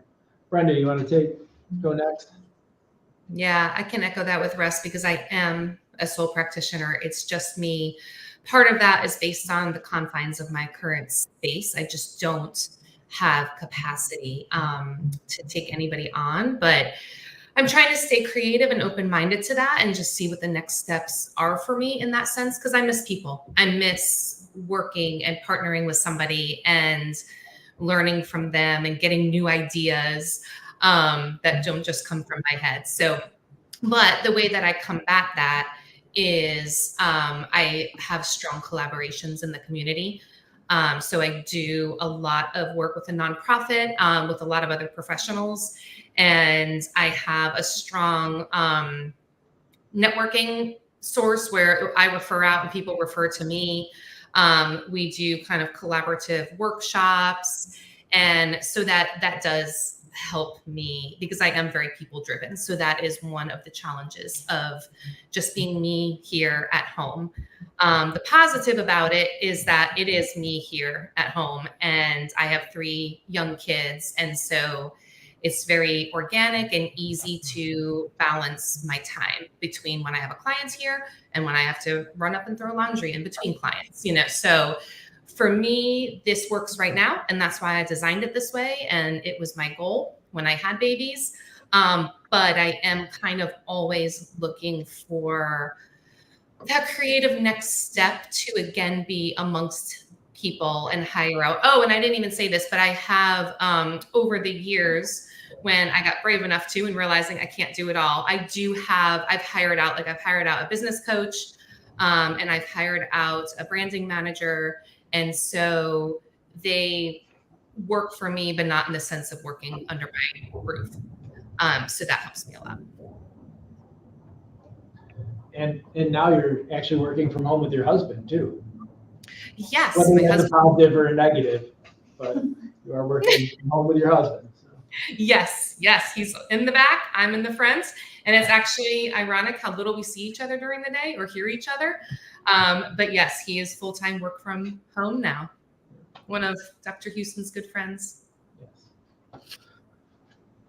So I've got a little bit of a different situation because I'm very self-aware of my current situation, and I don't seek out and hire out a lot of other resources that I probably should, and it's just I've made it happen and made it work. But in the same sense, I feel like I do surround myself with people that are still in my business. So in my situation, I'm around hundreds of people every day, and the employees at the gym where I am, they're all on my side. They're basically part of my business too, because they're helping. They know the value of it. They've seen it. I help them. They've had personal interaction. So they're technically extensions and branches of me as well that help to build my business and grow my business too. All the partnerships that you make with all the other organizations, like Russ was saying, you partner with this baseball organization, this softball, this soccer, this whatever, if you're going to be in that realm. All that I think is little branches of you, as long as you sell yourself well, like Russ said too. So I think that's a lot of what I've done is not necessarily financially hired. I see the value in it, and I've said this last year too, is that I see the value in it, and I probably should do it. But I've made it work so far to where I haven't physically or actually financially hired people out to do that. I feel like it's a reputation thing, and it's a thing where it's word of mouth with business, with people you have interactions with, and they help to grow it as well. They're part of your business. Being still kind of early on into this, it's been really helpful, I think, for me to kind of do everything, or at least have a pretty good understanding of how things work. How does website development work? What does marketing look like? If I wanted to create a newsletter, like what does that process look like? I have hired out some of that stuff now at this point, but I think it can be kind of understated that it is pretty important to understand like how all the parts work together in your business before, outsourcing, some of those things. So unless you're completely, kind of, you have no kind of basic knowledge on how something works, then obviously you need to look to someone for help. But I think at least trying to do some of the things or most of the things yourself early on can be really helpful. So just speaking to kind of who I work with. So I work in a really kind of warm, collaborative space. We do like open houses.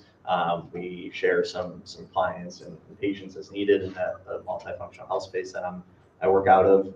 So that's a really good experience. But I think also just kind of having an idea of what you don't need to have this starting out if you're going to start a practice. But what do you want your kind of practice to look like?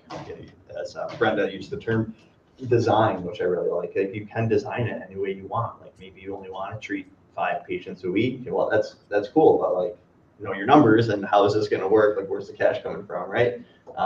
So you need to understand that side of thing. Or maybe you want to just do everything yourself. You want to be on social media. You want to do all your marketing, and then you want to see all the patients and just not hire anything out. Well, great. That's going to save you a lot of money, but you need to also invest the time into acquiring that knowledge into how to do all those things on top of treating the patients. So there's different systems, different business designs. But the cool thing about being an entrepreneur is you're in control of that. So you're kind of in control of that vision.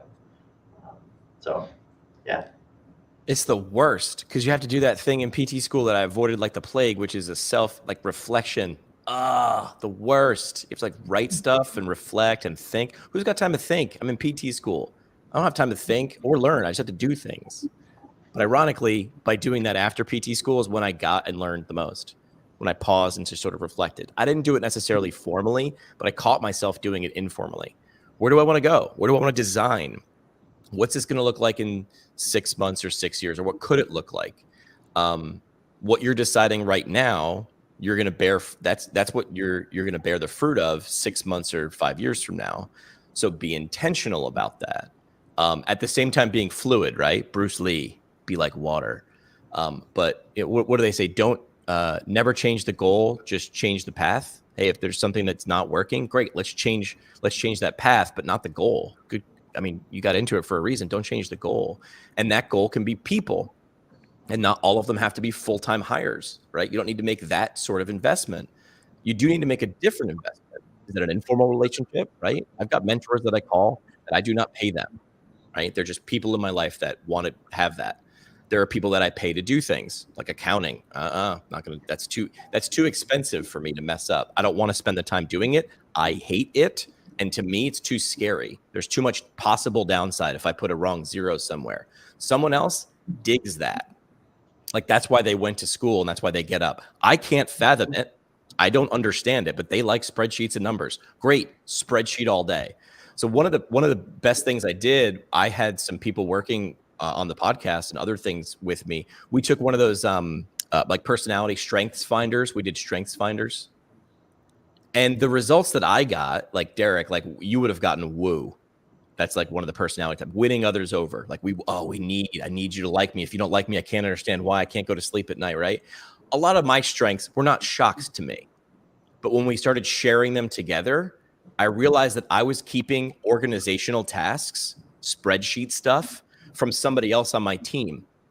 And that was the thing she loved. So you see where my personality and their personality were opposed. I wasn't giving her boring tasks because I wanted her to like me. And by giving her spreadsheet stuff, she might not like me. That was the reason she was there. Once I understood that, level unlocked. She got more stuff that she wanted to do. And I got the spreadsheet stuff done and didn't have to do it. So it starts, unfortunately, with that thing we want to avoid in PT school, which is self-reflection. But it works. Who knew? Next question.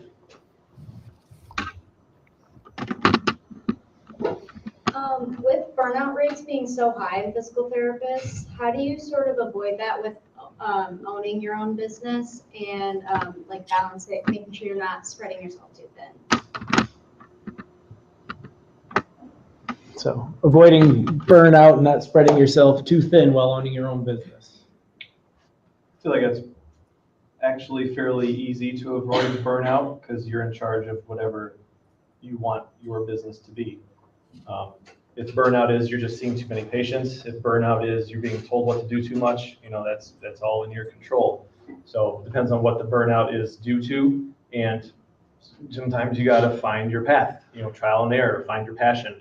I enjoy this, so I'm scrolling on Instagram. I'm not scrolling through cat videos. It's physical therapy stuff that ends up coming up all the time. It's just because that's what I end up putting my eyes on. So I enjoy it. It's fun. It's a passion. So I think that you just build off of that, and it pretty much avoids burnout on its own. But yeah, if you are burned out dealing with too many people, again, change the path, like Jimmy said. Change something. It doesn't have to be everything. It has to be just a little bit of something here and there, and that's probably going to have to continue to change throughout your entire life. It can't be the same thing the whole time. It's just, I don't think we're wired that way. So, if you change nothing, nothing changes. Ooh, I like that. George Brothers, that's not me. Sorry. Jimmy, you want to go? I think you've done a lot of research, had a lot of conversations on this topic. Yep, done a lot of research, which is talking about it because it is a frequently asked question. I mean, my dad was a New York City fireman. He walked by a little while ago.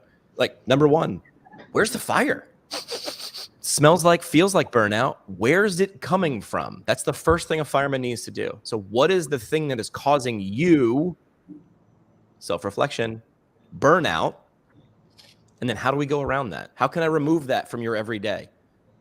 Man, if it was accounting for me and I stopped doing what I did because accounting, how frustrated would my buddy be who's an accountant? He's like, dude, I could have done your books in 10 minutes for free. Or you could have hired that guy for $100. I removed that and things got better. Addition by subtraction. So number one is, where's the fire? And then once you figure out where the fire is, the path gets real clear. But burnout is an ambiguous term. Whoever the student was that asked that, she might get burned out doing X. Why is the person next to her not burned out? That part doesn't, they like it, you don't. Can you change the path without changing the destination? Yes. So find where the fire is. Can I remove it, go over, around, through, under, right? And then can I continue on this path with this deviation? I think the answer is yes. I think the people, what was his name? Darwin? It's not the strongest who survive. It is the most adaptable to change. So if you want to be around for a while, right? You want to avoid burnout, be adaptable, but you have to self-reflect and you have to know where you're going, where I am right now and where I'm going. Man, that sounds a lot like a PT eval.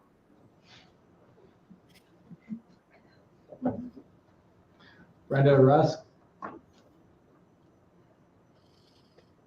Yeah, I mean, I think for me, starting off doing everything from social media, website, marketing, client care, home programs, remote programming, virtual consults, it's a lot.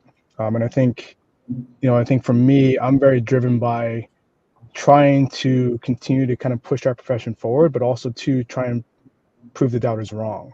Right? Like, oh, you can't start a cash practice in Rochester. There's no way. You're not going to be successful. No one's going to pay this money, blah, blah, blah, blah, blah.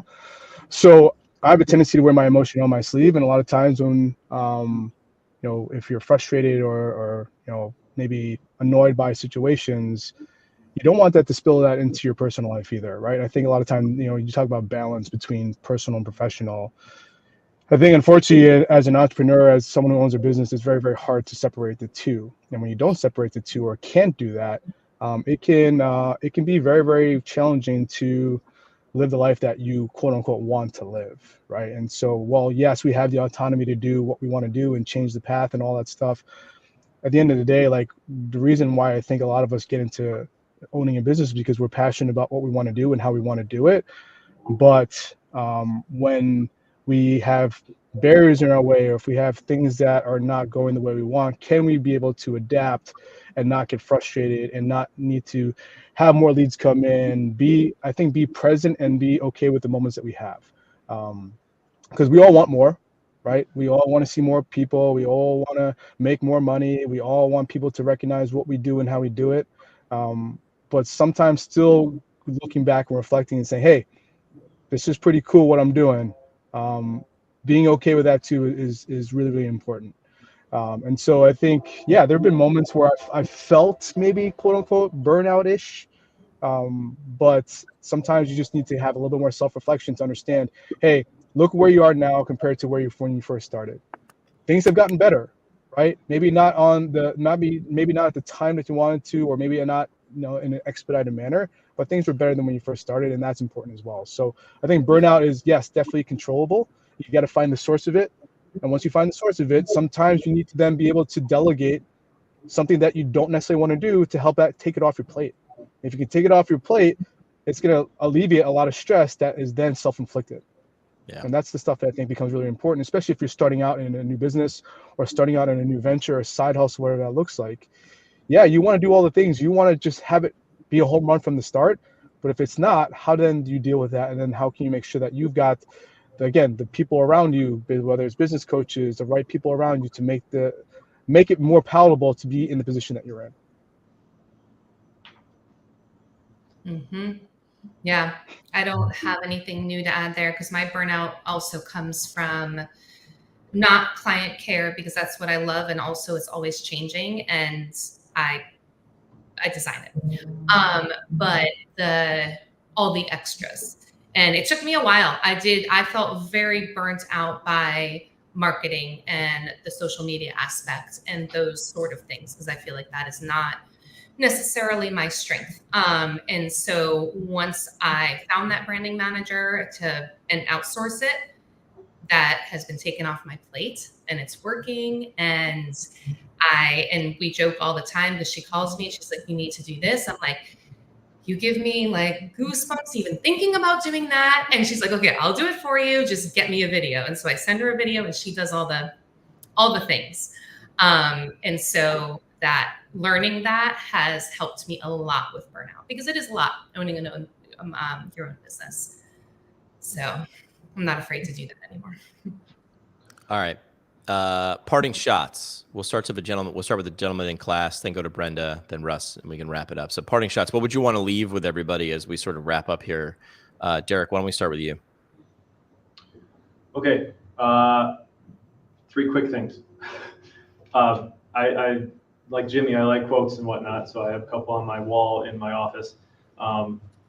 Aristotle, Albert Einstein, have you heard of him? Life requires movement. Of course, everything requires movement, and everything is geared back towards movement. That's one of the reasons I named my business, have that word in it. Life requires movement. And also with Albert Einstein, nothing happens until something moves, okay? That can be adapted to life. So if you need to do anything, if you want to do anything in life, you got to get moving, and you literally, physically, spiritually, emotionally, you have to just keep moving. You have to keep adapting. Change nothing changes. All those kind of quotes, I think, are huge. But I say it all the time when it comes to patients, just educating them all the time. By the way, my number one treatment service I give to patients is education. It's not exercise, it's not manual work, it's education. That's the number one thing, by the way. But movement is key. Keep moving, keep going towards your path. That's one of my parting things. The last thing is the quote I say to patients, which I think I came up with, doesn't matter. Influence the other 167. So how many hours are there in a week? 168. No. Thank you, 168. So if they're with you for like an hour or less, let's say, right, as a physical therapist, whether it's twice, 3 times a week, whatever, collectively, if they're with you for an hour, you're influencing that, hopefully-ish. But you really need to influence what they're doing at home, because that's a huge amount of time that they're not with you. So make sure that you are influencing their 167 that they're not with you. That's when I think you're going to make a bigger impact in their lives and getting them better. And that's when you're going to get the business when it comes to word of mouth. So influence the other 167. I don't know if mine will be as powerful as that, but I'd say my parting shot would be, I think we talked a little bit about kind of self-reflection, self-assessment. Do take inventory at some points. It doesn't have to be every day, but every once in a while, take inventory of what are my unique abilities, what are my strengths, what are my values.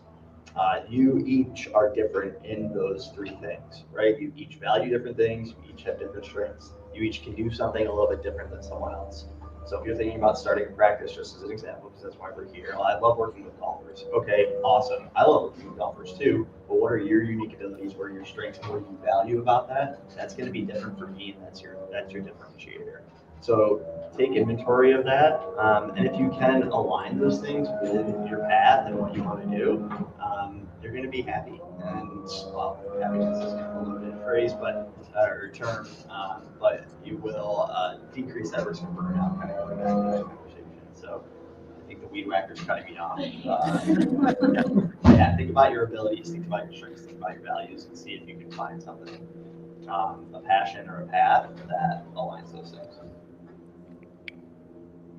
Yep. And mine is, don't be afraid to say yes to different opportunities, not knowing where they're going to put you. If it excites you and moves you, then just being open-minded. And we've all said, like, we're on a path that we couldn't have really thought about or designed in PT school.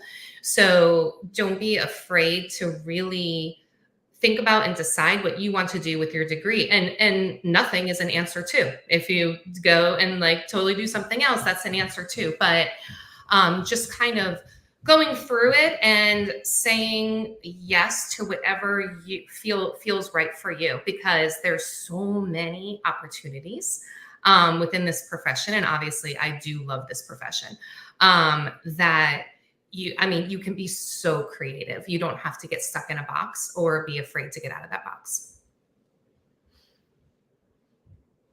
Yeah, I love that. I mean, I think I've got two things. We all get into this profession to help people, right? But how we help people can look a lot of different ways. So I think the first one is be okay with hearing no. I think a lot of times if you're trying to do entrepreneurship, or if you're trying to do something different than your traditional path, be okay hearing no, because you'll probably hear no a lot. I'm sure we hear no a lot in a private pay sector, right? So don't take that personally. Just find a better way to connect with that person so you get them to say yes. So that leads me to my second thing, which is get better at selling yourself. Whether that's in a traditional practice, whether that's in a side hustle, whether it's in a full-blown cash practice, whatever that looks like, get better at the conversation you're having with someone so that they say yes more. I think the more you can sell yourself, the more you're selling whatever service you're providing. And again, it doesn't have to be X, Y, or Z. It doesn't have to be needling. It doesn't have to be manual therapy. It doesn't have to be exercise. You're selling an outcome to them. The outcome is they need to get to this point, and they're currently here. How are you getting them there, right? So sell the outcome, right? Make sure you're good at that. And then again, if you're hearing no more often, then that's a conversation you need to have with yourself in terms of your sales process. What does your process look like? How are you doing that? And what are your rebuttals if people are skeptical about the services that you're providing? I think that's something that I learned pretty hard when we first started going, right? When we're like, hey, we're going to charge this amount of money. If we're hearing a lot of no's, why are we hearing a lot of no's, right? And that's when sometimes, like Brenda, you hire a business coach to get you more confident in your sales process. Because again, when you hear a lot of no's, all of a sudden that doubt starts to creep in your mind and you're like, am I going to be able to do this? Am I going to be able to sustain this? And so I think number one is get used to hearing no, but then number two is get better at sales so that all of a sudden those no's turn to yeses. Well said. I will keep it short and sweet. Self-assess. Man, that reflection thing, it comes back after PT school and it works. Decide what business you're actually in. Needling, cupping, physical therapy, those are all hows. Those are hows. People don't pay for products or services. They pay for relationships, stories, and magic.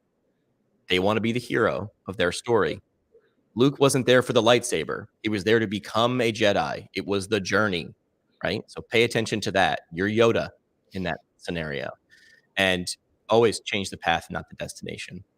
It would be a real shame. And I forget the number. I was talking to Larry Benz, who runs Confluent Health, pretty big organization in PT yesterday. He was giving us numbers on how many PTs are leaving the profession, or sorry, not just the profession, leaving clinical practice. Said about 19% of licensed physical therapists are actually treating patients. I'm not a math guy, but that's 1 out of 5. Why did the other 4 out of 5 leave? I think a big answer to that would be they changed the destination. This is too frustrating. This how is too frustrating. So I'm not going to go to that place, do that thing that I wanted to do. I'm not going to go to that place anymore. So change the route, but not the destination. That's my parting shot. All right. Thank you to everybody here. This was awesome. Students, I think they're shaking their heads yes, they loved it. Thanks, guys. And Brenda, always fun to do every year. And Jimmy, thank you for hosting this. These are some of the smartest people I know and some of the coolest stuff, so I'd like to have them share. So thank you all.